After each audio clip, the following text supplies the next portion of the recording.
में जैसे कि आप सबका जो पहला एग्ज़ाम है मध्यमा का वो संस्कृत व्याकरण है और आप सबका संस्कृत व्याकरण को लेकर कन्फ्यूजन भी है। और जिस तरीके से हमने व्याकरण का नोट्स भी दे दिया है, जैसे कि हमने संधि विच्छेद बचाया है तो ऊपर में हिंदी व्याकरण है और उस साइड सेकेंड पेज में आपको संस्कृत व्याकरण का लिखा हुआ मिलेगा। लेकिन वही सारा और जो है कारक समास उस सब में नहीं दिए हैं। उसके बारे में हमने आपको वीडियो में बताए भी थे।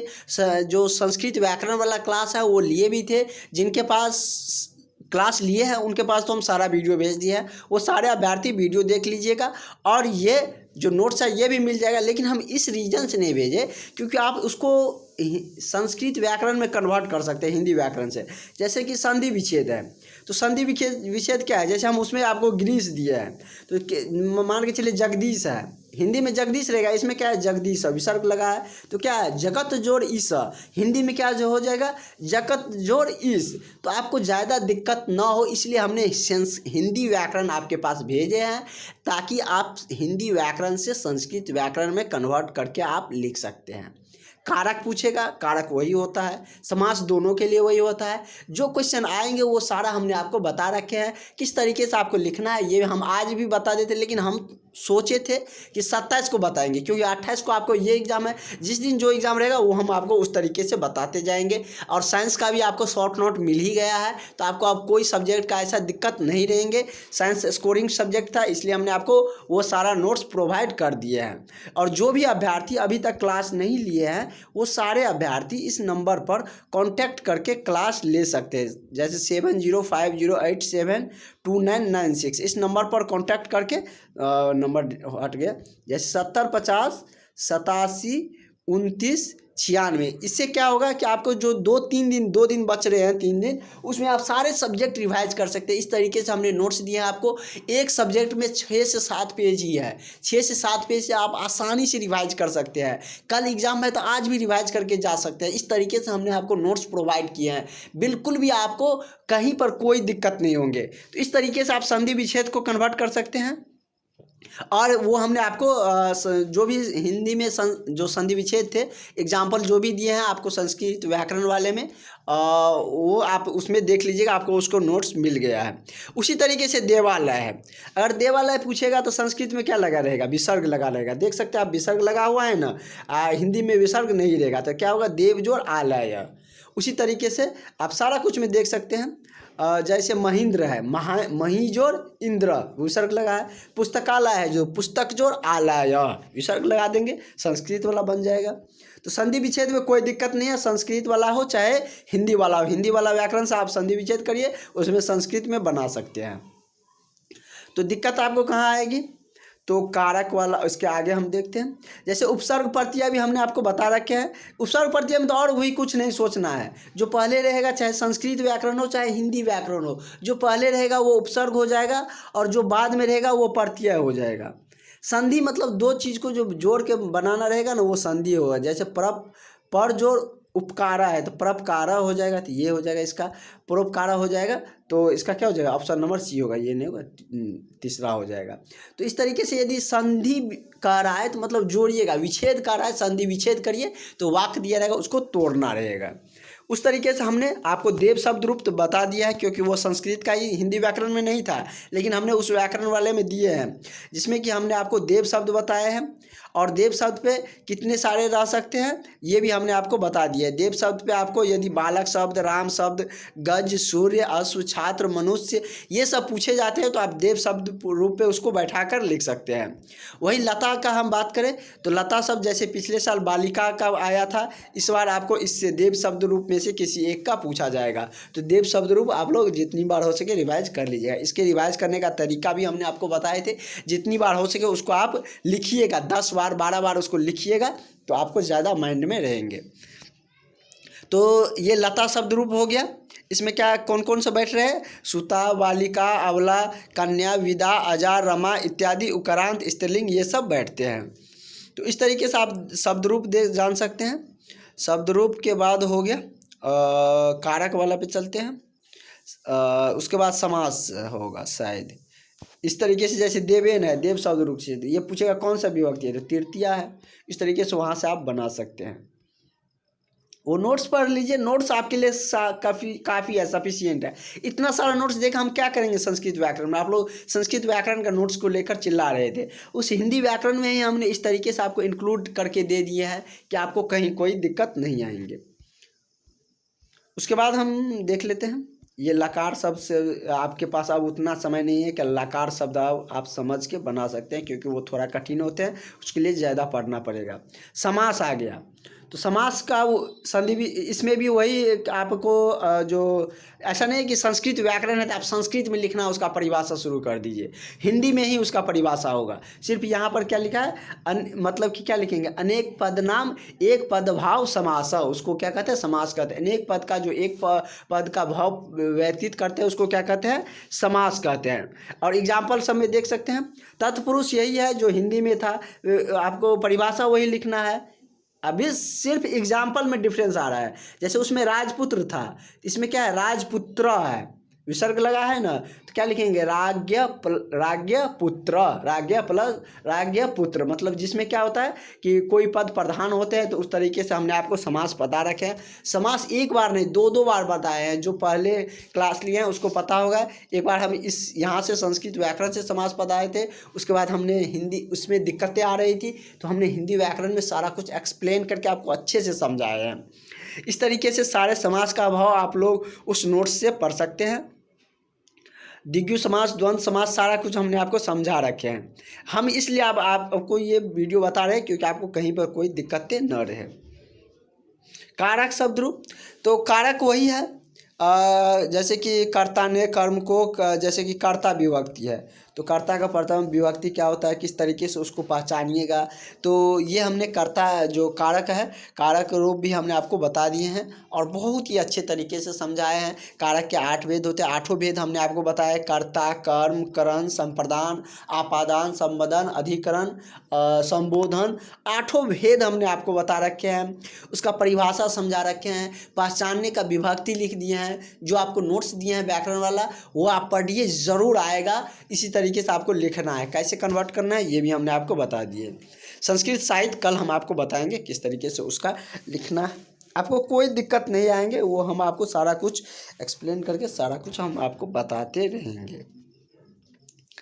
और आगे की उपसर्ग प्रत्यय, उपसर्ग प्रत्यय में वही है, सिर्फ विसर्ग का खेला है। ये सब देख सकते हैं, विसर्ग सिर्फ लगा हुआ है, तो इस तरीके से विसर्ग है तो आप समझ सकते हैं। इस तरीके से जो पहले लगा रहेगा वो विसर्ग होगा, बाद में लगा रहेगा वो प्रत्यय होगा। तो इस तरीके से आप उपसर्ग और प्रत्यय भी समझ सकते हैं, ठीक है।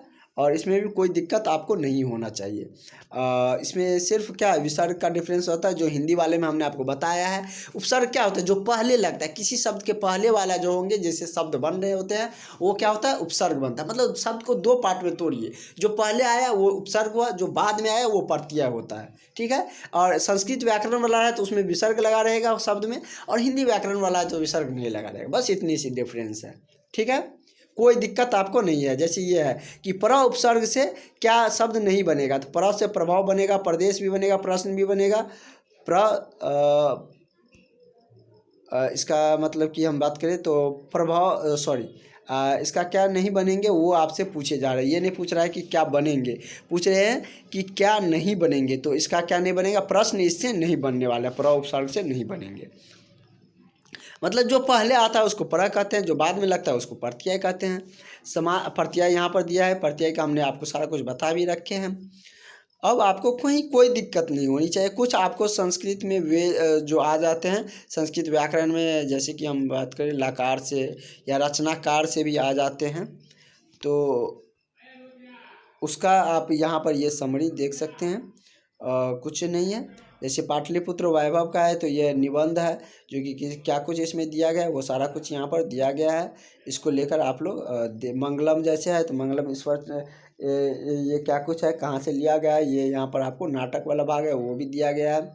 तो आपको मतलब कि इसमें नहीं दिक्कत होंगी। ये सब जो कि चैप्टर है, जो कि संस्कृत के चैप्टर, इसको लेकर आपको ज़्यादा दिक्कत नहीं होंगे, ये आपको पूछे नहीं जाएंगे।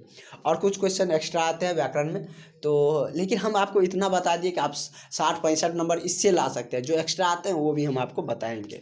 तो आप लोग वो जो व्याकरण का जो नोट्स हमने आपको दे रखे हैं उसको अच्छे से रिवाइज करिए, जितनी बार हो सके उसको पढ़िए, उसी से आपका बेनिफिट होने वाले हैं और उसी से आपको बनेंगे। आप लोग कह रहे थे कि संस्कृत व्याकरण का अलग से नोट्स दीजिए, वो अगर अलग से देंगे भी तो आप उसमें और उलझा जाइएगा, आपको याद रहने के बजाय और आपको कन्फ्यूजन आ जाएंगे, ज़्यादा कन्फ्यूजन आ जाएंगे। इसलिए हमने आपको हिंदी से दे दिए, कैसे आप बनाना है वो हमने आपको बता दिया, आप खुद देख लीजिए। हम इसलिए हमने आपके लिए लेकर आए हैं सामने में कि आप देख के एक्सप्लेन करके समझिए। अब हिंदी वाले जो आपको दिए हैं वो भी हम आपको दिखा देते हैं, बहुत ज़्यादा डिफरेंस होते नहीं है। नोट्स में यही सारा कुछ है, आप देख सकते हैं। जो भी नोट्स लिए हैं, जो भी क्लास लिए हैं, उसको पता है कि ये सब सारा कुछ है। संधि विच्छेद को हमने और भी अच्छे तरीके से एक्सप्लेन किया है, स्वर संधि को अलग, व्यंजन को अलग, सबका अलग अलग परिभाषा लिख के दिया है, एग्जाम्पल भी सबका दे दिया है। जैसे इस व्याकरण वाला में रहेगा तो क्या है, पुस्तकालय में क्या देखे थे, यहाँ पे विसर्ग था, यहाँ पे विसर्ग था, बस और कुछ था नहीं था, तो आपको इसमें कोई दिक्कत नहीं होंगे। उस तरीके से संधि विच्छेद समझ गए। उसी को हमने, ये हिंदी वाला था, ये संधि मतलब व्याकरण संस्कृत वाला भी यहाँ पर है नीचे में किस तरीके से डिफरेंस के लिए हमने एक दे दिए थे आपको। उसके बाद हमने समास बता रखे हैं, समास के भेद सारा कुछ हमने आपको बता रखे हैं। तो इस तरीके से आपको ज़्यादा समझ में आए, क्योंकि ये नहीं कि आपको हम कितना पढ़ा दें, मतलब ये है कि आप कितना एग्ज़ाम में लिख सकते हैं, कितना लिख कर आइएगा उतना हम आपको बताएंगे, जिससे कि आपको नंबर आए। बहुत ज़्यादा पढ़ा देंगे उससे कुछ नहीं होगा। गाइड में, बुक में बहुत ज़्यादा, मतलब कि उसमें 500 600 पेज है, तो क्या इसे आप पढ़ के बहुत ज़्यादा नंबर ला लीजिए, बिल्कुल भी नहीं आएगा। हम आपको उतना ही दे रहे हैं जितना आपको पूछे जाएंगे, जितना आपका सक्षम है उतना आप केयर करके ले जा सकते हैं एग्जाम हॉल तक, उतना आप लिख के आ सकते हैं, वही हमने आपको बताए हैं।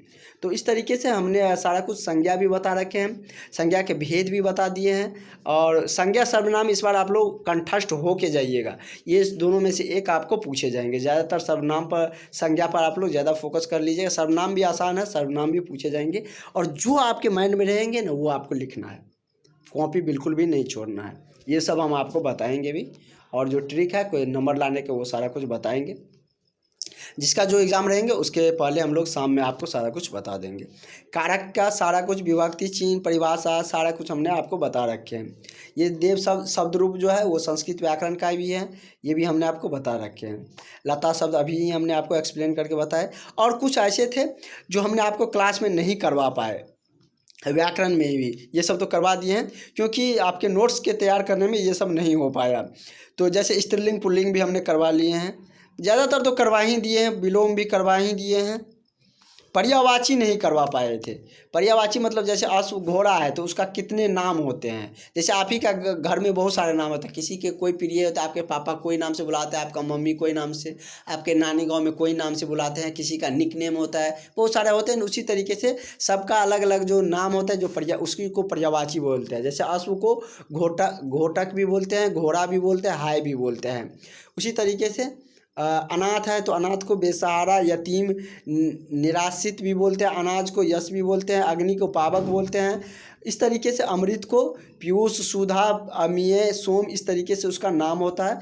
आँख का लोचन भी बोलते हैं, नयन भी बोलते हैं, बादल का आकाश, अभ्र, ये सब उनके नाम है। तो ये सब पर्यायवाची होते हैं, ये आप लोग देख लीजिएगा, नोट्स हमने आपको दे रखे हैं, 15-20 मिनट में आप इसको रिवाइज कर सकते हैं। इतने ही रहेंगे आपको व्याकरण में, ज़्यादा आपको व्याकरण को लेकर आप लोग बिल्कुल भी टेंशन नहीं लीजिए। व्याकरण ही नहीं, किसी भी सब्जेक्ट को लेकर आप लोग टेंशन नहीं लीजिए, उसका सारा हमने आपको सारा कुछ बताया है, और आप लोग आसानी से अच्छे नंबर से क्वालिफाई करिएगा। अच्छे नंबर फर्स्ट डिवीज़न में आपको आने वाले हैं।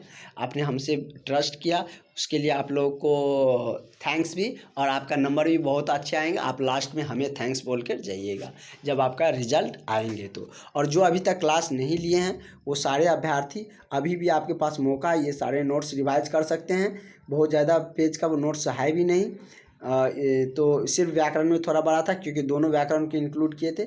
इस नंबर पर कांटेक्ट करके आप लोग बैच ले सकते हैं, इसमें नोट्स सारा कुछ हम आपको प्रोवाइड कर देंगे। तो और आगे की जो क्लासेज है वो अब आपकी छूटा तो ऐसा कुछ भी नहीं है, अब हम आपको वही बताएंगे जिससे आपको ज़्यादा नंबर मिलेंगे। कहाँ पर आपको क्या दिक्कतें आएंगे वो सारे चीज़ों को हम लोग डील करने वाले हैं। आगे के जो क्लासेज हैं जो भी चलेंगे, और सारी जानकारी आपको मिलते रहेंगे। और आपको कोई भी और भी कन्फ्यूजन लगता है तो उसके रिगार्डिंग में हम आपको सारा अपडेट, सारी जानकारियाँ देते रहेंगे। आप लोग ज़रूर बताइएगा, कमेंट सेशन में भी लिख सकते हैं, उसमें भी हम आपको कमेंट्स भी सारे अभ्यर्थियों का पढ़ते रहते हैं कि क्या कुछ किसका क्या कुछ आया है। तो इस तरीके से आप लोगों का सारा जो सिलेबस है तय सीमा पर अच्छे तरीके से कवर हुआ। आप लोगों का बहुत बेहतरीन तरीके से सब